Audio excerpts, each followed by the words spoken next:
Assalamualaikum warahmatullahi wabarakatuh. Perkenalkan, kami dari kelompok 12 dengan anggota pertama saya sendiri Hana Musallu Tanwa dan Septia Dwi Anggriani. Di sini kami akan membawakan materi tentang wahyu. A. Pengertian wahyu.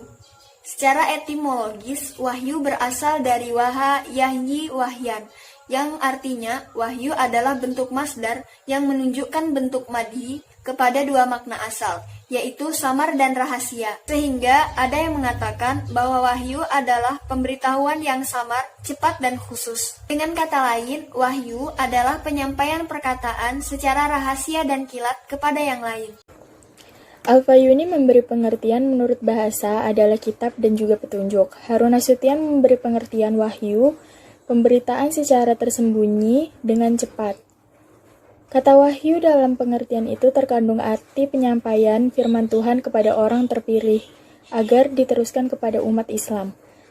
Menurut istilah, wahyu adalah pengetahuan yang didapat oleh seseorang dari dalam dirinya, disertai keyakinan bahwa hal tersebut dari sisi Allah Subhanahu wa Ta'ala, baik melalui perantara maupun tanpa suara. Dengan demikian, wahyu adalah pengetahuan dan hidayah yang didapat secara samar atau rahasia dan cepat oleh seseorang, yaitu para nabi dan rasul, yang di dalam dirinya disertai keyakinan bahwa hal tersebut dari Allah, baik melalui perantara dan tanpa perantara.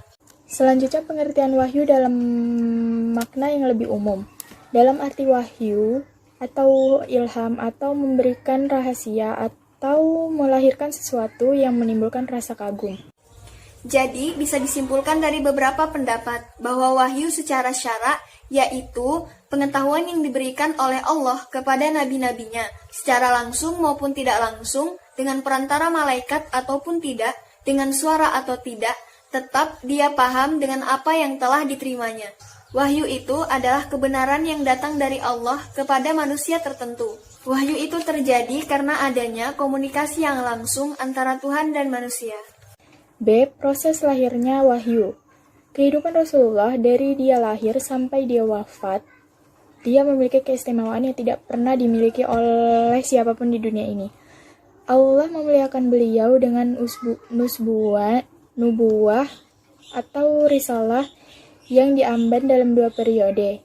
Periode pertama yaitu periode Mekah yang selama 13 tahun, dan yang kedua periode Madinah selama 10 tahun penuh. Ketika usia beliau 40 tahun atau sudah menginjak usia yang melambangkan kematangan, Allah menghendakinya dan memberi kemuliaan berupa pengangkatannya sebagai nabi. Beliau menerima wahyu pertama dari Allah melalui malaikat Jibril yang membawa beberapa ayat Al-Quran, yaitu surah Al-Alaq ayat 1-5. Dalam kitab tafsir penuh Ruh Al-Bayan diterangkan bahwa wahyu yang diturunkan kepada Nabi Muhammad melalui kolbu kemudian menuju kepahaman dan pendengaran. Di dalam Al-Quran dijelaskan bahwa wahyu diturunkan melalui salah satu dari 3 cara. Pertama, Allah Subhanahu wa Ta'ala menyampaikan wahyu secara langsung ke dalam kolbu Nabi. Yang kedua, wahyu disampaikan melalui perantara lain dan dari situ Nabi menerimanya. Yang ketiga, disampaikan dengan perantara malaikat Jibril ke dalam kolbu Nabi. C. Orientalis seputar wahyu. Orientalis terdiri dari 2 kata, yaitu oriental dan isme. Oriental artinya bersifat timur, sedangkan isme adalah paham dan ajaran. Maka orientalisme dapat diartikan sebagai paham dan ajaran yang bersifat timur. Orientalisme adalah suatu gaya berpikir yang berdasarkan pada perbedaan ontologis dan epistemologis yang dibuat antara timur dan barat.